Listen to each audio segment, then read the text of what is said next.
Bonjour et bienvenue, c'est une impression que beaucoup partagent. Les coûts augmentent, mais sans qu'on sache vraiment pourquoi.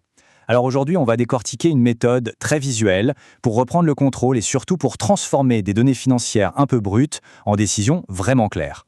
Voilà comment on va procéder. On va suivre 4 grandes étapes. D'abord, on va parler de ce fameux problème des coûts qui deviennent flous.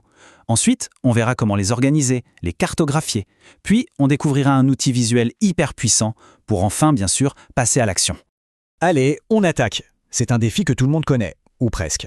Au début d'un projet, d'une activité, tout est simple. Et puis, à mesure que ça grandit, les coûts, ils deviennent un vrai brouillard. La vraie question, c'est comment on fait pour y voir plus clair? Bien sûr, on peut suivre les dépenses par catégorie. Le personnel, les matériaux, les logiciels. C'est une première étape. Mais ça ne suffit pas. Ça ne dit pas pourquoi ces coûts existent. Et surtout, est-ce qu'ils contribuent vraiment à faire avancer les choses? Pour commencer à dissiper un peu ce brouillard, il y a une distinction qui est absolument essentielle à faire. D'un côté, on a ce qu'on appelle les coûts run. C'est tout ce qui sert à faire tourner la machine au quotidien. Et de l'autre, on a les coûts build. Là, ce sont les investissements, tout ce qu'on dépense pour créer de la nouvelle valeur, comme lancer de nouveaux produits par exemple. Ok, donc maintenant qu'on a ces catégories un peu plus intelligentes, il est temps de mettre de l'ordre. Pour vraiment piloter ses finances, il faut une carte, une sorte de modèle bien structuré qui va nous montrer comment tout ça est connecté. L'objectif, c'est vraiment ça, transformer une simple liste de dépenses en un modèle dynamique. Et comme le montre bien ce schéma, ça permet d'avoir deux visions. Une vision très opérationnelle, pour un département par exemple, et une vision qui est, elle, centrée sur la valeur qu'on apporte au client final. Et voilà une application très concrète. On voit bien comment chaque type de dépense, que ce soit le personnel ou les logiciels, est classé soit en run, c'est-à-dire pour maintenir ce qui existe déjà, soit en build, pour investir et préparer l'avenir. Rien que cette distinction, ça change complètement la perspective. Et tout ça, ça nous amène au cœur de la méthode, un outil visuel vraiment puissant qui va enfin permettre de lire l'histoire que les chiffres essaient de nous raconter depuis le début.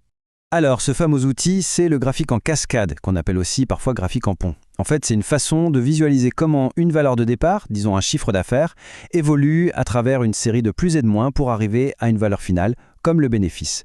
L'idée, elle est simple, mais elle est redoutable. Il ne s'agit plus juste de comparer deux chiffres froids. Non, là, on raconte l'histoire de ce qui s'est passé entre le point de départ et le point d'arrivée. C'est un vrai outil narratif pour les chiffres. Et en plus, c'est assez simple à créer. D'abord, on prépare les données. Ensuite, on insère le graphique. Et enfin, on définit juste le point de départ et le point d'arrivée comme étant des totaux. C'est tout. Regardons un exemple pour que ce soit bien clair.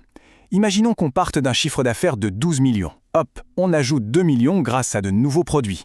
Ensuite, on soustrait 2 millions qui correspondent à des remises et à d'autres coûts. Le graphique nous montre visuellement chaque étape de cette évolution jusqu'au résultat final. C'est limpide. Mais le plus important, c'est maintenant. Avec toute cette clarté, qu'est-ce qu'on fait? Eh bien, on arrête d'être un simple spectateur des chiffres pour devenir un acteur qui prend de vraies décisions stratégiques. Cette analyse, elle permet de répondre à des questions cruciales. Où est-ce qu'on perd de l'argent? Quel est l'impact réel de nos promotions? On peut même aller jusqu'à simuler l'effet de futures décisions pour optimiser la rentabilité, avant même d'agir. Et au final, ce qui n'était qu'un simple tableau de chiffres se transforme en un véritable guide stratégique. Ça aide à prendre les bonnes décisions pour aujourd'hui, tout en s'assurant qu'on investit intelligemment pour demain. Ce qui est fascinant avec cette approche visuelle, c'est qu'elle permet vraiment de lire l'histoire cachée derrière les finances. Alors la question à se poser pour finir, c'est quel récit se cache vraiment dans nos propres données?